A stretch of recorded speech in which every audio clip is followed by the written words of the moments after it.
and you're live. All righty. Well, hope you all having a good week out there. Crystalina and I, when we speak at high schools, colleges, would often tell the students, hey, if you guys need to hang out afterwards and talk, we'll be here to listen. I remember giving that invitation to high school in New York, and the kids formed a line 7 hours long. And we sat there till 5:30 at night hearing their questions. Then we had to cut the line off to get to the next talk on time. But what that kind of showed me is there's such a hunger, not only to get advice, but to be heard, to be listened to. And that's what the next hour is for. We are just giving this hour to you guys to fire off any questions you have on how do I find the right person for me? How do I know I should marry this person? What's my vocation?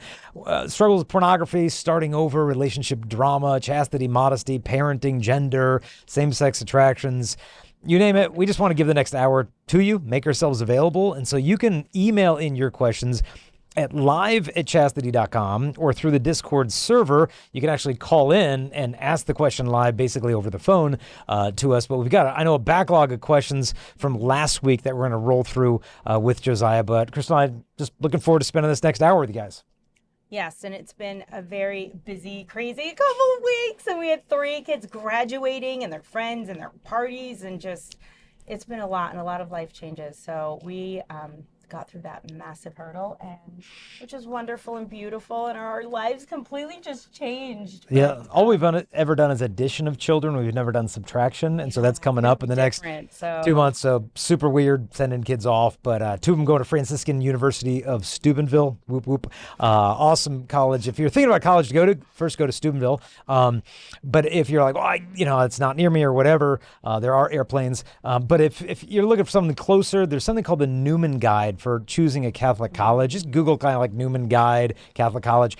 It'll really help you to pick which colleges are authentically Catholic, because a lot of them have Catholic wrapping paper on them, but you open it up and I'm sorry, like 90% of Catholic colleges in America, frankly, don't deserve the name Catholic on the buildings, just shooting straight. The Newman Guide will help you pick a solid one. I'm not, saying that to blow smoke. It's probably 20 colleges or so, I'd say, that are really solid. So if you're up in the air, not sure where to go for college, Franciscan University, top #1 choice, but the Newman Guide will help you find a really solid place to go. So.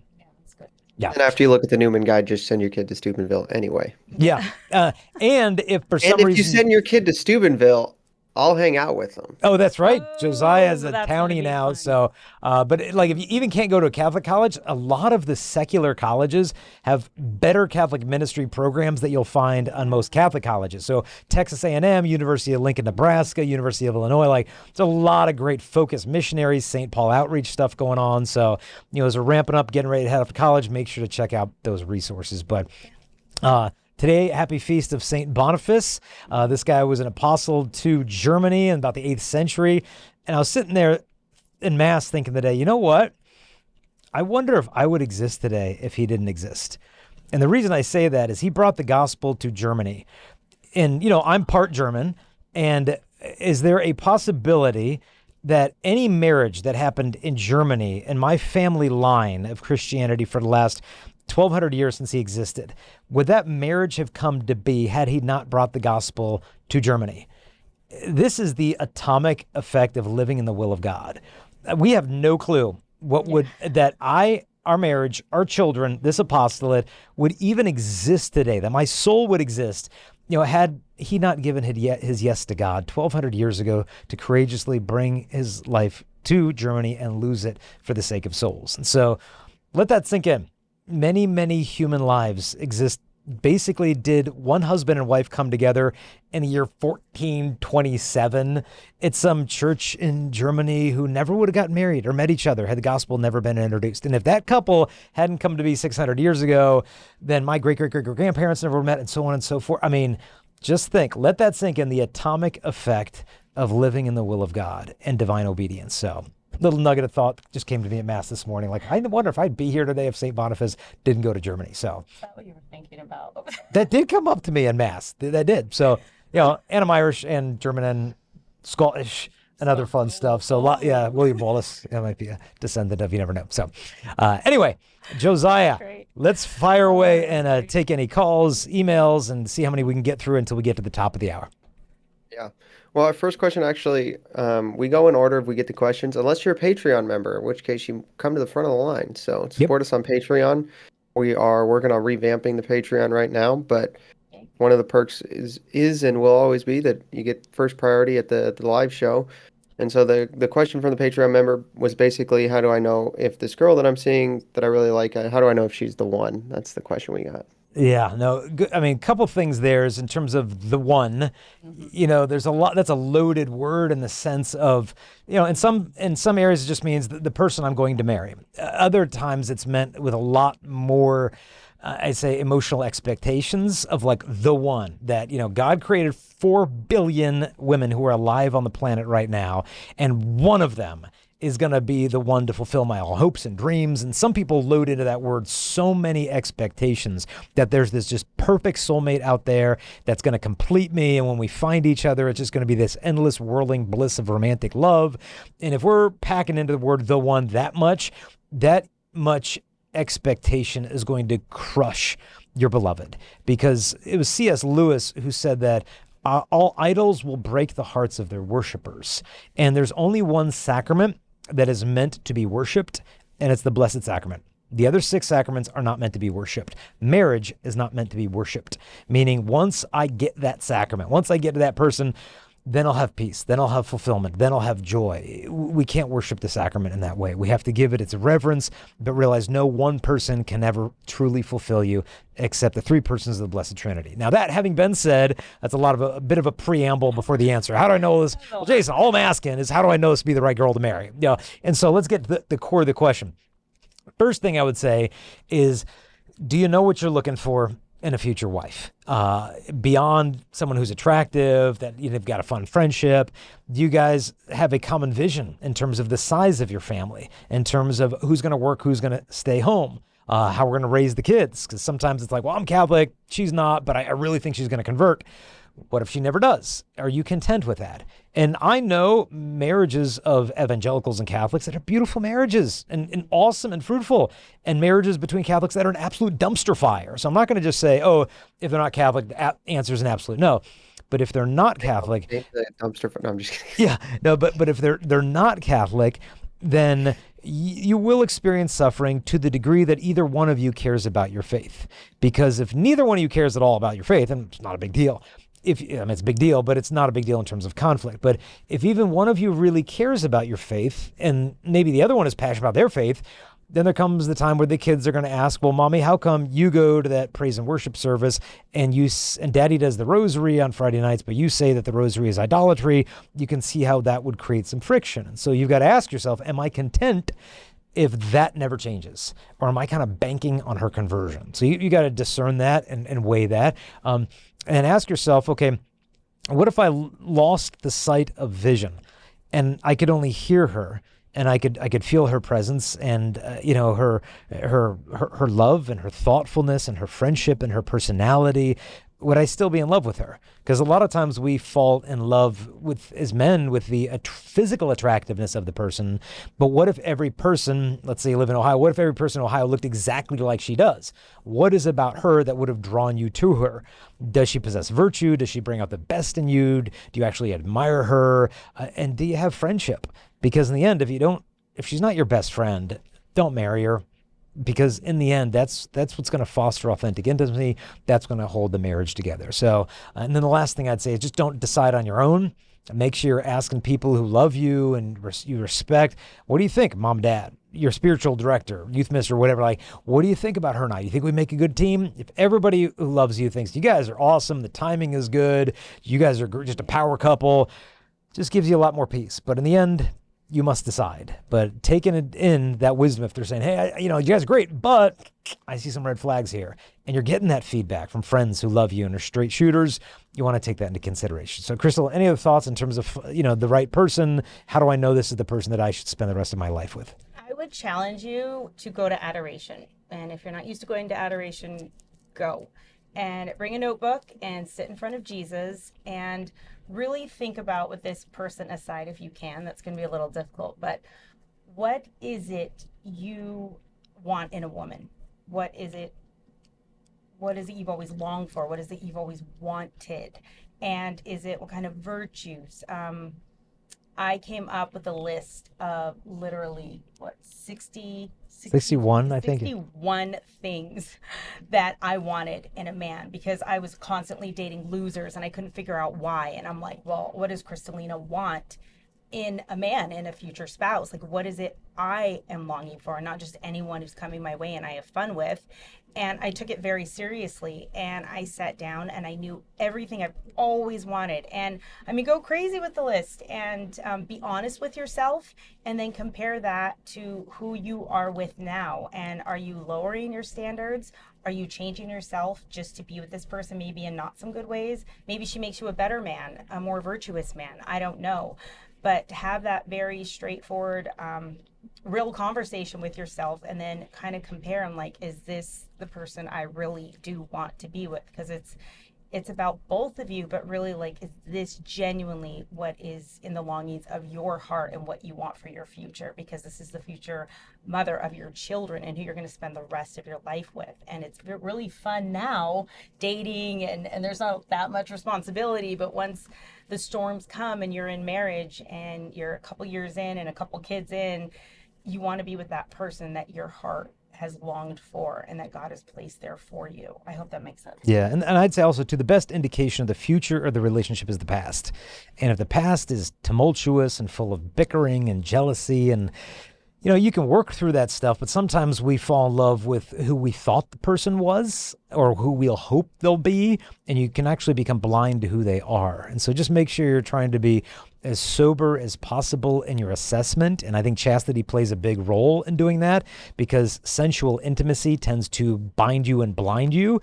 And so the more pure you are, typically it gives you a bit of an edge in terms of discerning the quality of the relationships. It's easy to bury your problems under physical intimacy, but when we can't run to that cover, the problems tend to be a little bit more out into the open. And clarity. Yeah, a lot of clarity. So hope that helps. Awesome. Okay. The next question we want to tackle actually goes back a ways to when we did the chastity game show. There was a couple comments on it that Crystalina and I had talked about, her specifically addressing. There was a woman who said she was in her 30s and she was we were talking about the men not asking women out and women not being asked out. And if you guys recall in the video, we said that like, if ladies, if you haven't been asked out in a year, there's things you could be doing better. Men, you need to be asking women out. And part of the reason men aren't asking women out is because the culture makes them nervous about it, maybe. And she was objecting to both of those things. She was objecting to the idea that there's something wrong with women who, if they're not being asked out for a year, which, I don't know if that's a fair assessment, but I'll let you guys address that. And also that rejecting that men should be able to just cold approach women. So Crystalina and I talked about briefly her wanting to maybe having some good stuff to say on that. I completely understand like men just like approaching you and it's always this like stranger danger kind of situation and you have to be really careful.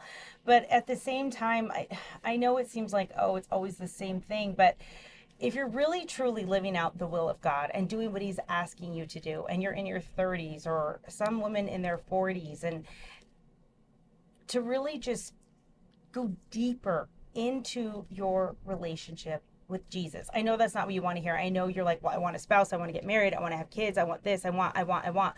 Yes, I understand. And the thing is, a lot of things may not transpire because God needs something from you, is wanting from you, or you need some sort of healing that needs to take place.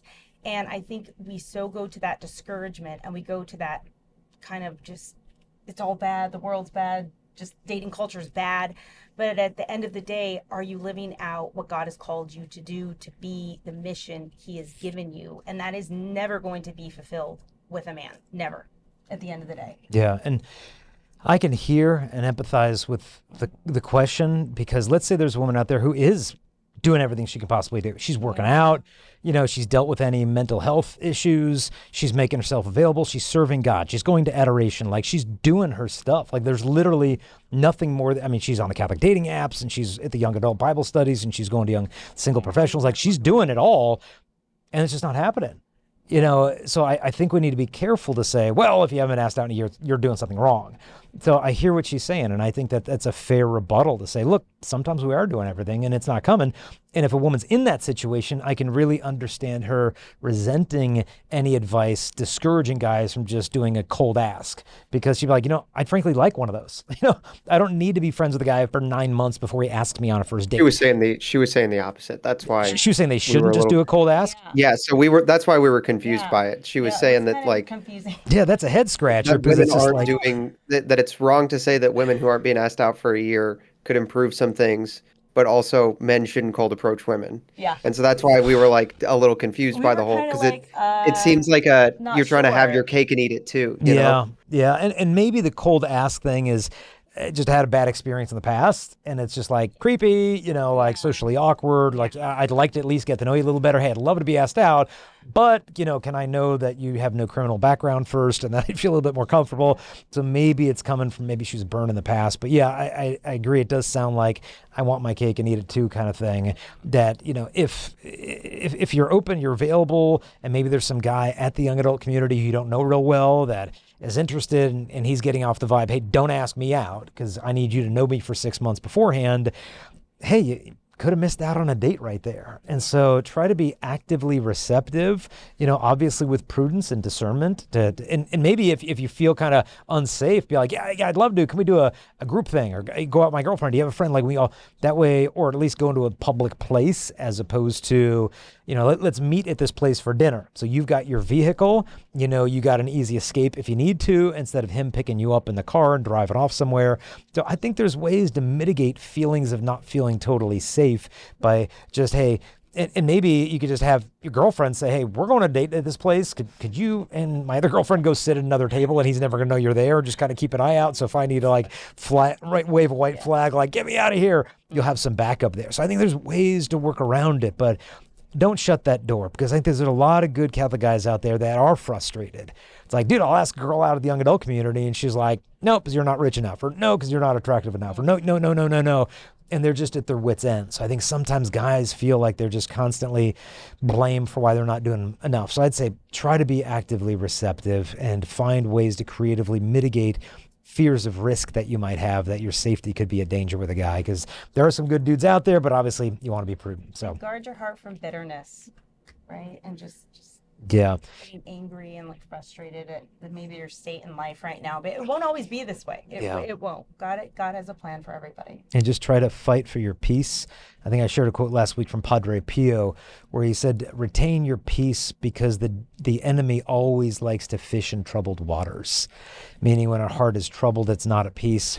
That's where the devil likes to throw his lure in there. Of what false consolation can I draw you into because your heart is not at peace? And it might not be at peace because of the spirit of discouragement, of anger, resentment, lust, whatever, but just retaining a peaceful heart helps us to stay free from a lot of the temptations that he's going to throw our way. So, Yep. Awesome stuff, guys. Our next question is my wife struggles and dreads the newborn stage as the husband and wife. Can you give us practical tips on how to get through this stage? wait, can you repeat it? My wife dreads the newborn stage. Yeah, and they were asking like you guys as a married couple, could you Yeah. give advice on how to get through that? In terms of, is there any more context to it? Just in terms of the absolute sleep deprivation, the They fear didn't of say, just pregnancy, said or all of the The above? newborn stage, it's scary. Okay. I'm going to be honest. It's at first I have had 11 pregnancies. We have 11 children, eight children here, three babies in heaven. Right? I've said that before. There's always mommy shock. I call it mommy shock. The first 3 months, it's there. It's gonna happen.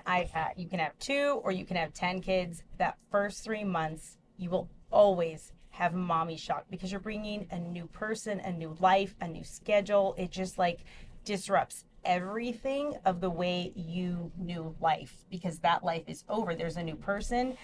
Everything has changed now, and even the needs of this baby are going to trump the needs of the other children sometimes, and everyone just pitches in and helps, but it's a really hard stage, and I understand. And you also don't feel like yourself. You don't feel as connected to your husband, and it's all really about that baby. But at the same time, just be honest about where you're at, what you're feeling, what you need in that moment. And yes, there's a lot of dying to yourself, but don't unnecessarily, in that already very difficult time, unnecessarily die to yourself thinking what you need in that moment is too much, or you don't want to ask, because maybe just that 20-minute nap that you desperately need, you kind of forfeit that because you're like, oh, my husband's already overwhelmed, he's already sleep deprived. No, give your body what you need. Or if your husband needs to just maybe go run or work out or just like get whatever stress out, however he does, and he needs to go for an hour or 20 minutes or whatever, let him go do that. But just make sure you're paying attention to each other in that time of what you need that will help you get through this peacefully, lovingly, and being as present as possible. And then, Josiah, can you remind me, is the question coming from the husband? Josiah, Yes. are you watching the Yes. Pacers game? Yes. Be No, honest. Are I you had watching my the mic Pacers muted game? on accident. Is it on? I Am have no well, that is not my mic was muted on accident. Has Shay been The fouled fact yet? that the Pacers game is on is unrelated to why there was a delay in the answer. How many free throws has Shay made so far? Okay, all right. I don't know. God. I could look it up for you. I don't have the stat line open. He's totally on. Okay, I'm refocusing. Sorry. Okay, so it's coming from the husband. Husband. I would, it is an emotional roller coaster afterwards. Sometimes there's legit postpartum depression going on. And I think that's important that your wife have a sisterhood of other women, perhaps that have been through this, of just like, okay, am I just sleep deprived here? Is this legit postpartum depression? Is this, what is going on here? Because there can be moments where the wife is like, I resent the way my husband breathes. Like, and he's like, True. we're like, It's true. I It's just need like, to it's a lot. exhale at some point. And so it's good for her to have kind of a sisterhood of just like, no, I went through that too, and this is what really helped me. And I just made sure to have a spa day on any day that ended with a Y, and then I did this, and then I did that. And you find different things that'll help you to get through that. Also, as a husband, there's the fear sometimes, the wife, of pregnancy, of when, because the first ovulation comes before the first period. And so it's kind of like, okay, how do we know when fertility is going to be back in the picture? And so some who are like, I'm so overwhelmed and sleep deprived, the very thought of getting pregnant. I remember once we had like a back-to-back pregnancy thing, and we go into the OBGYN, and we're there together, and the obstetrician asked Crystalina, now, when was your last period? And then I was able to say what it was. I'm like, oh, that was like, I don't remember, 18 months ago or whatever. And he's like, Crystalina, when was your last period? And she's like, he's right. It was like 18, well, because, you had the pregnancy, and then there was a time of breastfeeding, and then the period never came back, and then it was the next pregnancy. And when you go through that, it's almost like you climb to the top of a mountain, and then you just get pushed down, roll back down to the bottom. It can be so overwhelming that a wife would be like, I'm so afraid of getting pregnant right now. We can't even consider being intimate right now. Until I can get my wits about me, we need to keep our space. And so as a husband, it's difficult because it's like, well, wait, that helps me to feel connected to you and affirmed as a man, and that you love me. But this is the point where I think Christ kind of looks out from the cross to the husbands and says, Christ crucified, this is how I got my bride to heaven. How else do you think that you're going to get yours there? And so if that means a season of unexpected longer abstinence than you had expected, that's an expression of love for her. And then I think when she sees that you're understanding of that, I think there can be a reciprocation of that love, of just like, okay, look how he's giving himself to me in this sacrifice. And hopefully there can be that give and that take, that mutual understanding. I know of one couple, I think I'd mentioned this, got pregnant on their honeymoon with twins. Then her fertility came back 2 months after delivery. They got pregnant with triplets. So they created 5 human lives before their first wedding anniversary. And you could understand, okay, after those triplets showed up, the wife might be like, touch me during the next presidency, okay? Until then, I'll see, I need a little bit of a break.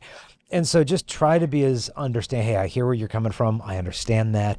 I think that's going to go a long way to helping her feel like, okay, we're a team in this, and he sees me and he sees my struggles. But don't think you're alone in this. Abstinence is a part of marriage. It's a part of the demands of chastity. Chastity in marriage is more demanding than chastity prior to marriage, according to Pope John Paul II in his book, Love and Responsibility.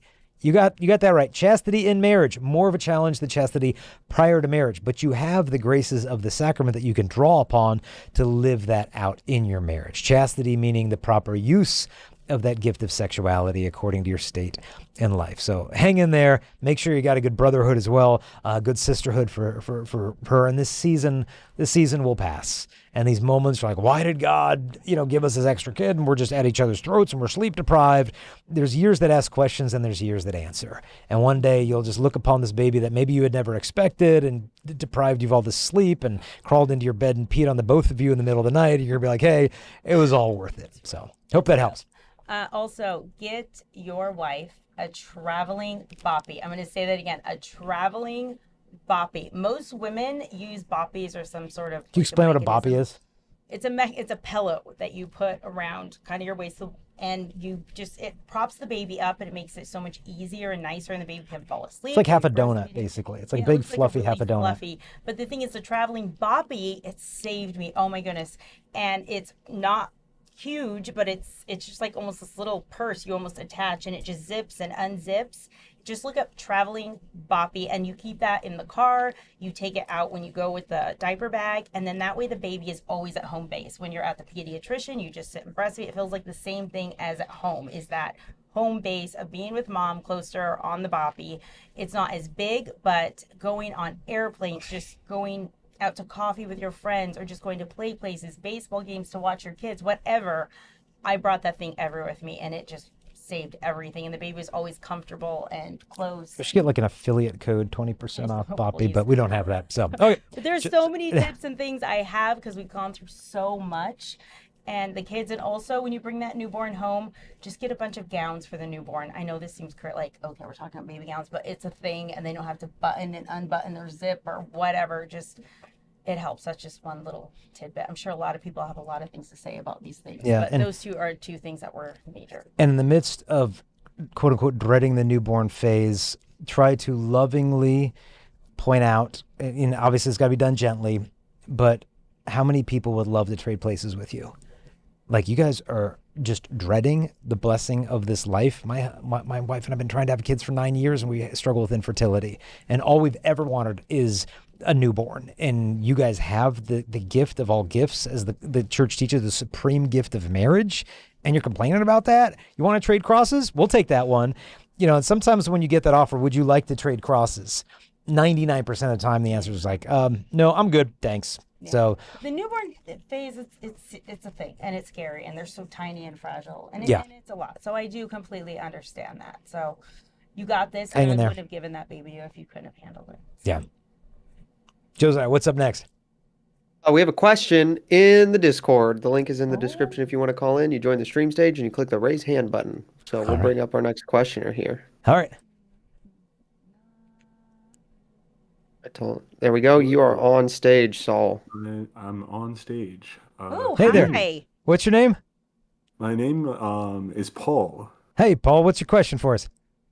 So you actually kind of touched on it just a second ago, Jason. Call it providential. Call it whatever you want. Okay. I'm a medical student, and kind of coming to terms with the fact now about accepting the fact that I'm going to have to wait in life till I get a relationship, because of all the stress, all the time that I have to devote to myself with my studies, and how it kind of hinders my ability to go out and court a woman.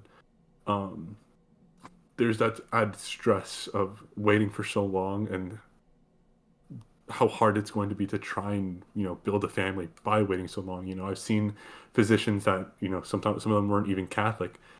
They've talked about how that wait has hindered their ability physiologically to have children, and how they resort to IVF. And, I don't want to do that. And I'm guessing, if God willing, I find a Catholic woman, she also doesn't want to do IVF.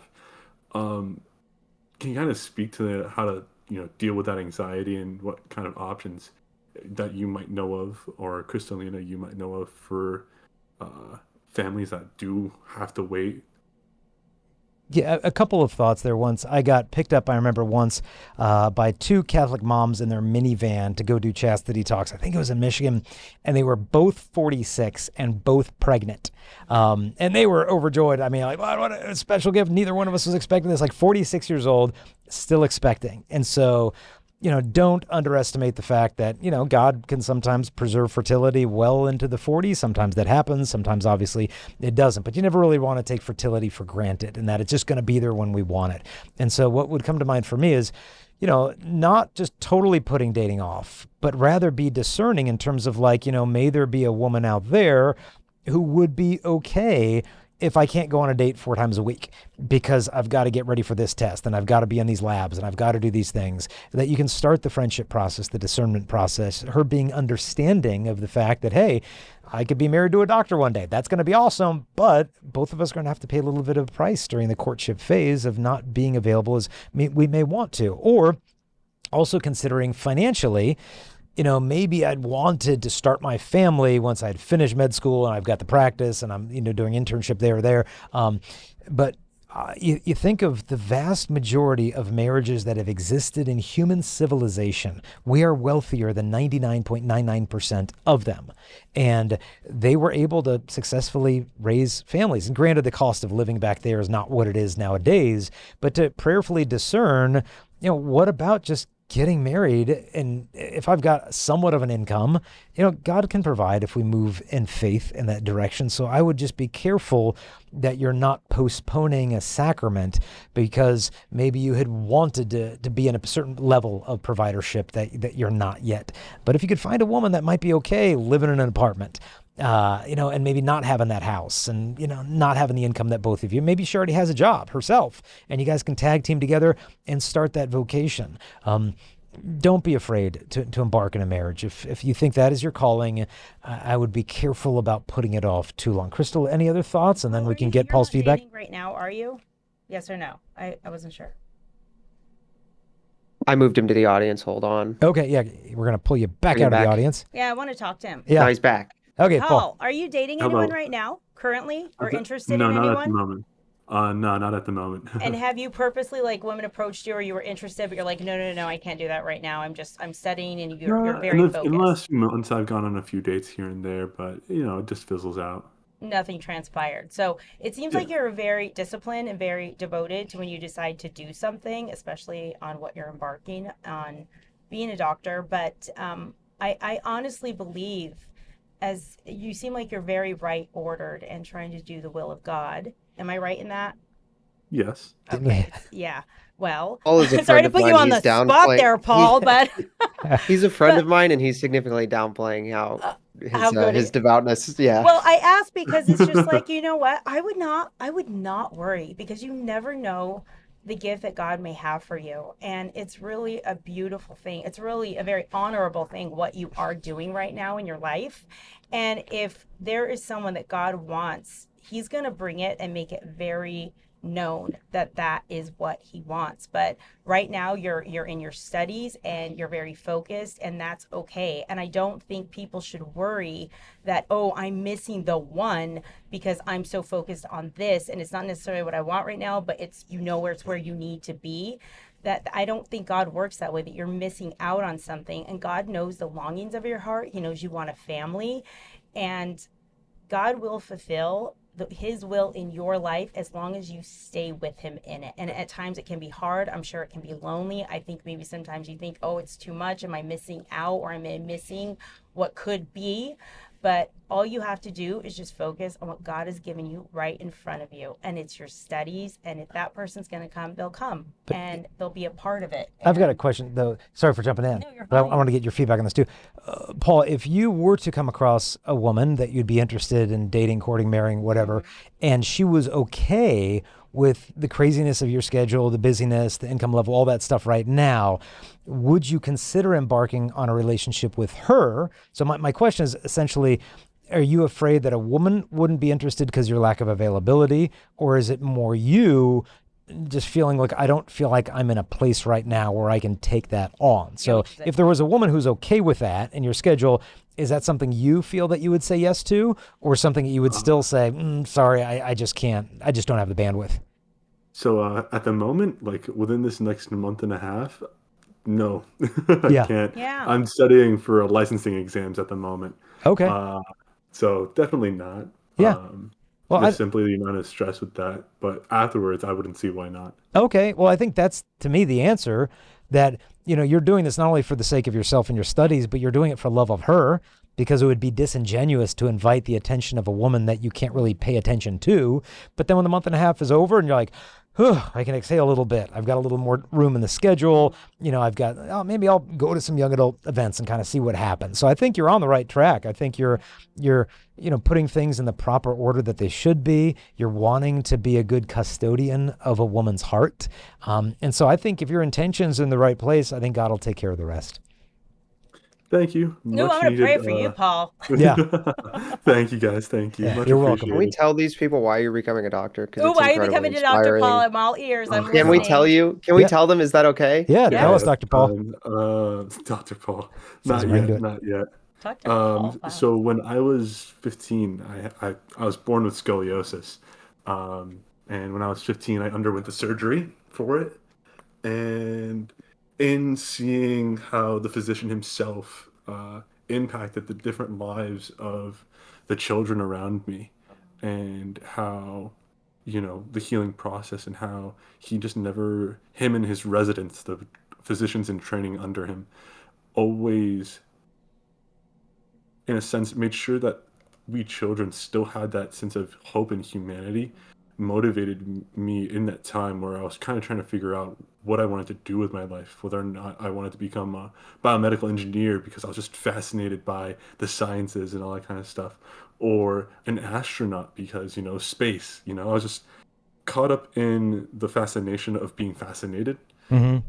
But seeing the simplicity and the simplicity of being a doctor and how it evokes so much beauty from the individual. Although I didn't know it at the moment, I couldn't so eloquently place it when I was 15 or 16. That's what I felt. And that's why I want to become a doctor, to be able to reproduce and give that hope to others. Yeah.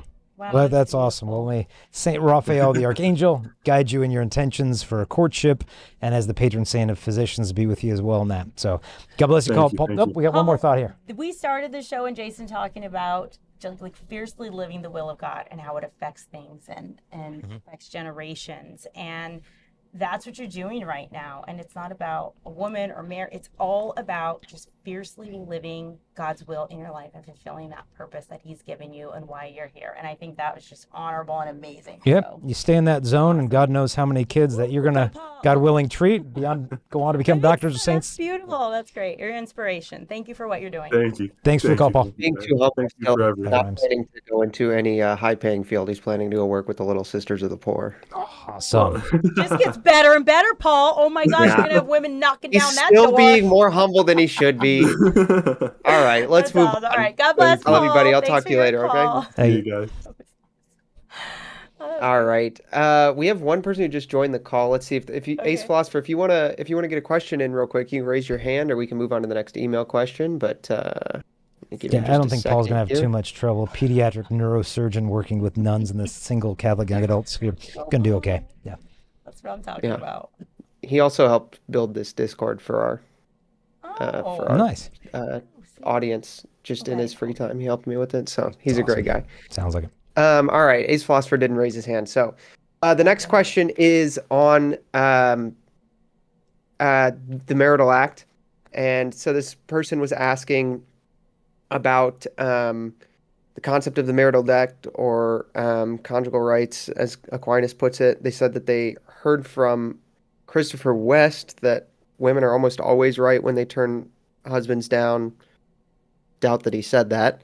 And yeah, it's a woman actually. She's asking about like when it's okay to turn a wife down, and when it's okay for a wife to turn a husband down, and what husbands should do in that situation.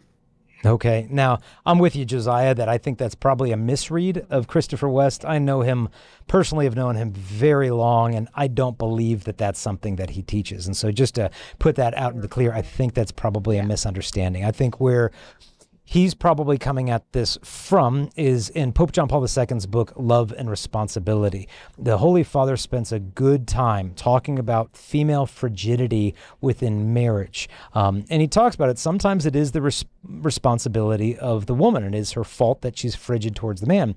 But John Paul does point out more often than not, it's often the fruit of a man's selfishness in the bedroom that she becomes frigid toward him because he seeks to gain his own interest in the sexual act without fulfilling her. And if that builds up, the cumulative weight of a man who seeks only his own pleasure in the marital act will create a lot of resentment in the bedroom that eventually breeds frigidity in the woman. And so when a lot of times when a woman reads Pope John Paul II sharing the insights on this, it's like, oh my gosh, this celibate bishop from Rome understands why I don't want to be touched by my husband, when every time we do, it's almost with this brutal desire to satisfy his own yearnings for me without any really regard for where I'm at in this act or the timing or anything.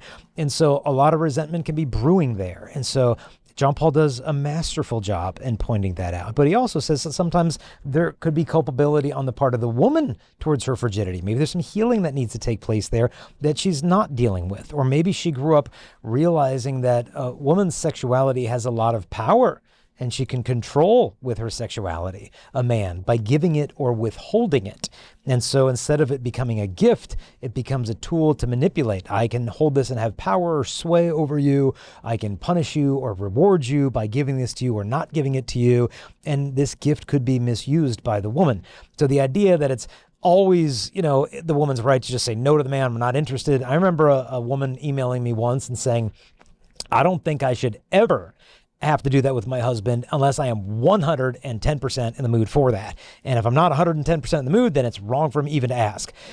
And it's hard coming from the guy's perspective of challenging a woman on this. I said, I don't know the last time I really wanted to do the dishes 110%, for her, or clean the kitchen for her like I did this morning, or do this for her this morning. Like a lot of love in marriage isn't because I'm so into this, but it's just like, no, this is an act of the will that, as John Paul said, consists of preferring the good of other to the good of oneself. That's what love is. And so, sometimes maybe if it's not on the top of your to-do list, but it really makes him feel connected and desired and wanted and seen and noticed and loved, that can be an expression of love, even if it's not on the top of your to-do list. But I think there needs to be mutual submission in this regard of the husband realizing, hey, she woke up with a kid peeing on her, and then another one breastfeeding on her, and then another one came in and threw up in her bed, and then she woke up and she had a baby in her arms, and this one's crying, and then she's stirring the scrambled eggs, and then this kid wants this, that, and so it's 9 o'clock at night, and my husband wants to be romantic, and I have not been not touched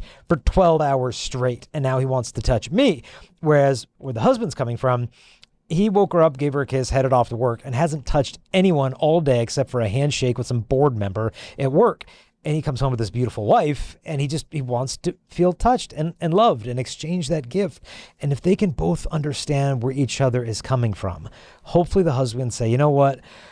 I can see she's fried. And I think she would feel so much more loved if I picked up a vacuum than I picked up her and carried her across the threshold, that would make her feel loved. And maybe tomorrow she'll realize, wow, he really sees me in my distress. He notices, he steps up in that place and makes her want to be more open, I think, towards him.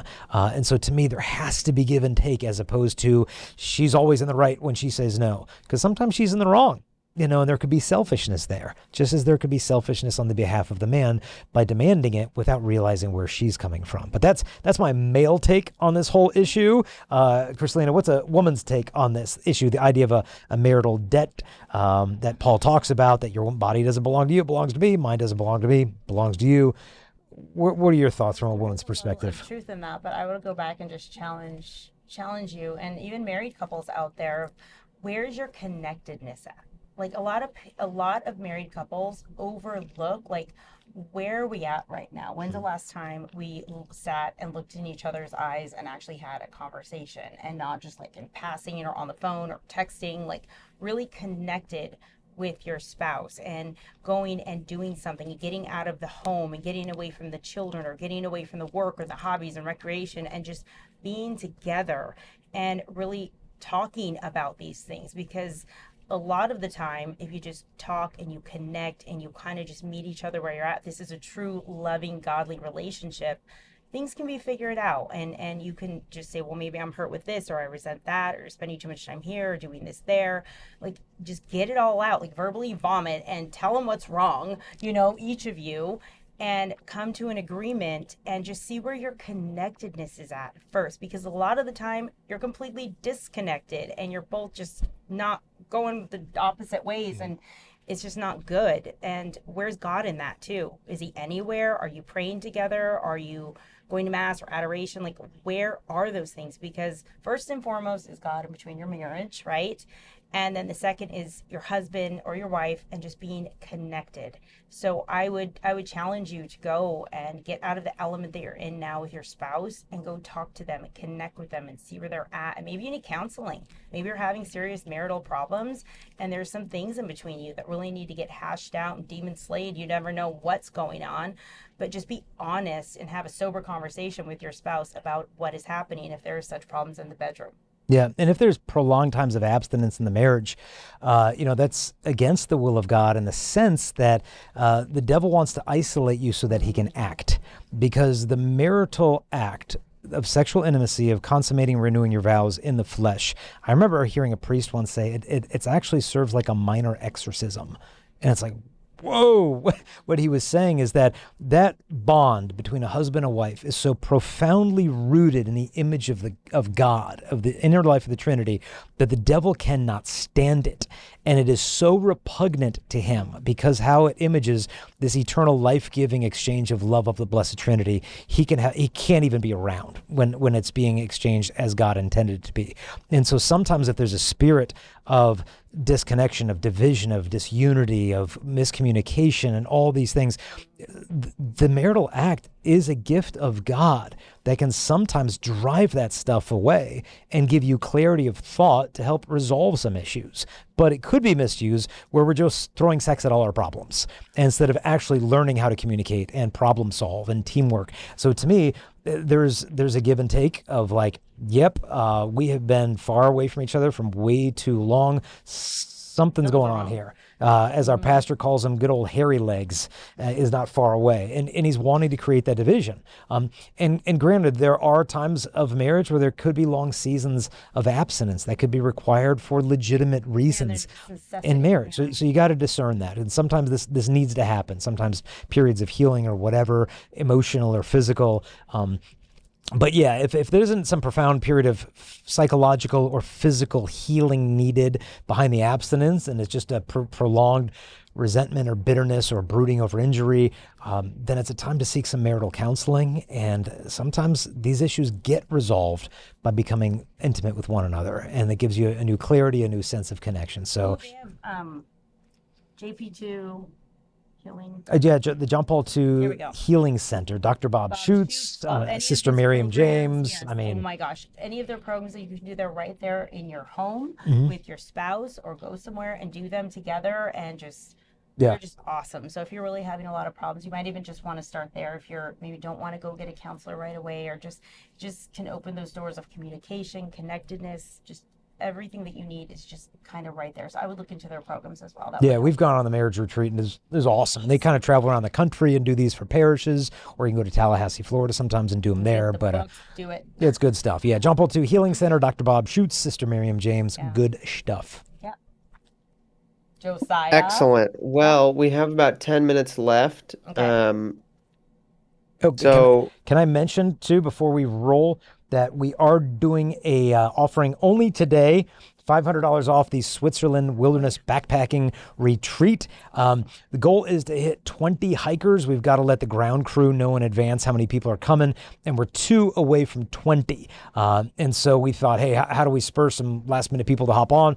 We're chopping $500 off the price. So if you want to go on a wilderness backpacking retreat with myself and this awesome former firefighter, now priest, Father Thomas Hunyer, it's awesome.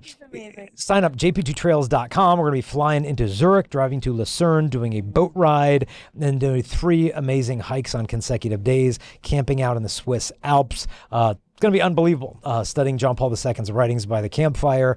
So go to jp2trails.com, sign up, and that offer is only good today for the $500 off. So if you know someone, maybe graduation gift, finishing up college, it's for people 18 years old and up.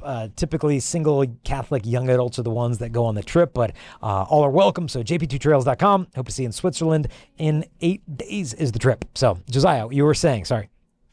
Yeah, we got about 10 minutes left. So, Mhm. um, bum. We have a question here. Um, okay, I feel like that one's gonna be long. Actually, I think this one is really short. So we're gonna go with this one. Okay. Um, this question is about an engaged couple in extenuating circumstances. So this is an individual who's not in the couple. It's an engaged couple with extenuating circumstances in their parish, who's about to be married in their parish, cohabitating. Um, The couple's cohabitating? they will be for What? like it looks like 2 weeks before the wedding because there's like no way for I don't know. Yes, there's a way Um, to not it cohabit. seems like What's there's the not a question? there's it is there extenuating circumstances that a priest basically could give permission, like in extreme financial circumstances, to cohabitate for a short period before marriage? What's the and then this person is concerned because the man in the couple is being hired as the next youth minister at the parish. Okay, the man is being hired as the next youth minister in the Oh, it's parish a and You wants want some to hit type this of next week? I thought this was going to be short. oh yeah, and then wants kind of a dispensation to cohabit with his Well, fiancee so from two what I weeks can tell, before he the got marriage. one, and this is a third party who is concerned about it. Oh, and he's working at okay, so this is something that happened at the parish and it's a bit of a scandal and he's wondering if it's okay, if it's not, and They Yeah. seem scandalized by it. There's no what statement that kind of gets anybody else at the scandalized. parish is bothered by it. Yeah, Yeah, no, I yeah. mean, I can understand the sense of scandal because, the scandal is it kind of creates the optics that something really bad is going on here. That, well, if they're living together, then what's he going to tell the teens? Now, don't live together before you get married unless it's 14 days prior to the wedding, then you can. The question is if the circumstances are so extenuating that there is nobody in that man's life, in that city, that he could live with or a hotel for 14 days, Two is the weeks. dude ready to get married? Like, like you don't know anybody in the city. Like you couldn't sleep in the basement of the rectory. You couldn't sleep in the youth Yeah, ministry room under there's your gotta be desk. a You He's way. couldn't. moving from another city, is what they said. It's just Okay, to so give you does the full information. so does the family literally not know anybody else that he could sleep with? Like, can he live over at the bride's parents' house in their basement? I think it's already there. It's already happening. This person's like a third party. Like this is what's happening. Is it okay? And it's obviously not. And it goes against church teaching. Yeah, I mean, could there be some circumstance, a hypothetical scenario that I can't possibly think of, that it'd be physically impossible for me not to live with my fiance? I mean, maybe such a circumstance exists, but I can't think what it would be. I think it's a sign of a lack of connectedness with other individuals that neither person would actually know anywhere where this guy can live except with his fiancee 2 weeks before the wedding. Yeah.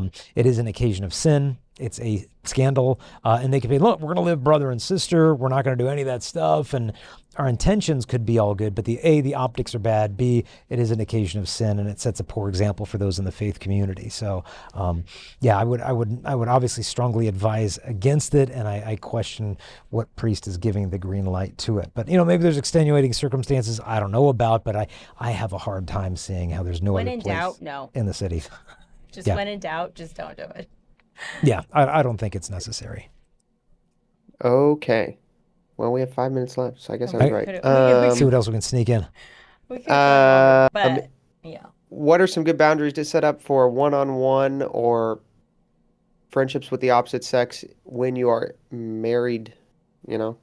Okay, one on one. Well, I know some people that will say, I forgot, was it Dr. James Dobson or whatever? He would never even ride in I don't know if it was Dr. James Dobson, some evangelical leader, wouldn't even ride in a car with a member of the opposite sex ever. Now, I get picked up for my chastity talks 9 times out of 10 by a Catholic mom in a minivan who's got Subway sitting in the passenger seat waiting for me. And so for me to say like, nope, can't get in the car with you, unless your husband's here, it's not a line that I have felt necessary to draw on the line. But I think, one of the things you could think of is like, am I acting in a manner that I would not act if my bride were not beside me? And if a red flag goes off, a good book that talks about this, Sarah Swafford and Andrew Swafford have, they had the book Emotional Virtue that Sarah came out with, but then there was that second one that they came out with more recently. The name is escaping me, but it's just on virtue in relationships, and they talk about proper boundaries, in relationships and marriage. But I would say, in terms of like one-on-one time alone, I don't know why that would be necessary or helpful. Thoughts? No. I don't think it's necessary, and it's not good. It's a temptation, and basically the woman will go as far as the guy allows. There's always kind of boundaries there, and also it's vice versa. So just know your boundaries, have those talks with your spouse, and what is okay, what's not okay with them. And at the end of the day, you just need to guard your heart. You just have to guard your heart, because the devil comes in all shapes and sizes, and he wants to get in those cracks that we all have in our marriages. And you just need to know where your wife or your husband stands. And at the end of the day, I really don't think opposite sex close relationships are good or healthy. I think it's more of a temptation than anything, because you should have that relationship with your spouse, not some friend outside of your marriage. I just don't think that's a good idea. But yeah, and the devil, as you say, always operates in the dark. And so if you're having to do anything shady that, like, if I told her about this, there'd be a big problem, so I'm just not going to tell her, the line's already been crossed. There you go. Awesome. Well, I think we'll call it there. Okay. Yeah. Thank you, everybody, for calling in. Subscribe to the channel if you Sorry haven't. we didn't get to you. Yeah, but the questions we keep, so if you sent some questions in this week that did not get answered, and a question comes up during the course of the week, hey, I want them to answer this next week, live@chastity.com. You can just send it in. We'll pick through the questions, ask them. But if you want to bump straight up to the top of the list, just go to patreon.com/Jason Everett. Join the community there. And that helps support everything that we're doing, from the lights in here, the podcast, just everything that we're doing. You make that possible. And so the patrons, thank you guys for supporting us in the ministry. And again, if you want to come on the hike, jp2trails.com, going to Switzerland in 8 days, $500 off the trip if you sign up today. So if maybe you're not interested, but you know someone who might be, please pass it on to them. We'd love to fill up that trip. Any other last parting thoughts or shots? No, we're praying for you. I go to adoration for all of you. The Discord link is in the description. It's also on the Patreon. If you join the Discord, it connects automatically to your Patreon, so we know you're there. So if you have the Patreon role, if you join Discord, you automatically get the Patreon role, and then if you call in, we can see you, and we'll just bump you right up. Obviously, at the end of the question, we're not going to stop in the middle of a sentence, but there's a patron call. Stop. Yeah, so that's everything. Join the Discord, email live@chastity.com. Keep an eye on social media for the upcoming live streams. Subscribe to the channel, like, comment, share. Please. Those are the biggest things. Shares, for anybody who doesn't know, are the best way to support a YouTuber that you can do that is free. That requires the most interaction, and so it weighs the most in the algorithm. So if you just click the share button and click the copy link, YouTube assumes you're sharing the stream with someone. So if everybody clicks the shares button and clicks copy link, YouTube counts that as a share, and it tells YouTube that this content is good. And they don't even have to share it? Well, YouTube has no way to know if you paste the link somewhere. Interesting. So everybody, just go to, what is it? There's a little share button on your copy screen. Link, you and click then it's the done. share button, and then you click the copy link button, and we're good. Everybody Awesome. do it right now. Yeah. And do it on all the videos. And it's the best way to support a YouTuber. It's the best way to do it free. Wow. It's great. Easy way to everybody do evangelize. that. And that'll show this video to more people just by virtue of the fact they hit share copy. And sorry for the ones we didn't get to. We see them there, but next week, and we'll make sure we answer all your questions. Yeah, but thanks to those who sent in questions, called in. Paul, God bless you. It was good chatting with you as well. And as this show moves forward, we'd love to have more live out loud questions. So feel free to connect with the Discord server so we can answer your questions. I think next week, we're doing it next week, and then I'm heading off to Switzerland, and then you're doing it then. We're going to do a show together. Then a solo show with Crystal and Josiah. So we'll figure that one out. So Josiah, we will let you. If you have questions about the life of Mother Angelica, call in 2 weeks. I love Mother. favorite. So Josiah, Alrighty. we will let you go back to the beatdown that the Oklahoma City Thunder are going to put on your Pacers. I haven't All right, checked the we're not score, friends but anymore. Just because they're up 13 right now and see, we're I didn't even getting check the score. I didn't even check the score. So, 19 turnovers in the first half. You didn't have to bring it up though. It was oh, rude. sorry about that. Party foul. No. Good luck. God bless you. May it be a everyone. 7-game Thank series. you. So, Yes. All right. right. Take care, Have a guys. great night, Thanks, everybody. Josiah. Bye.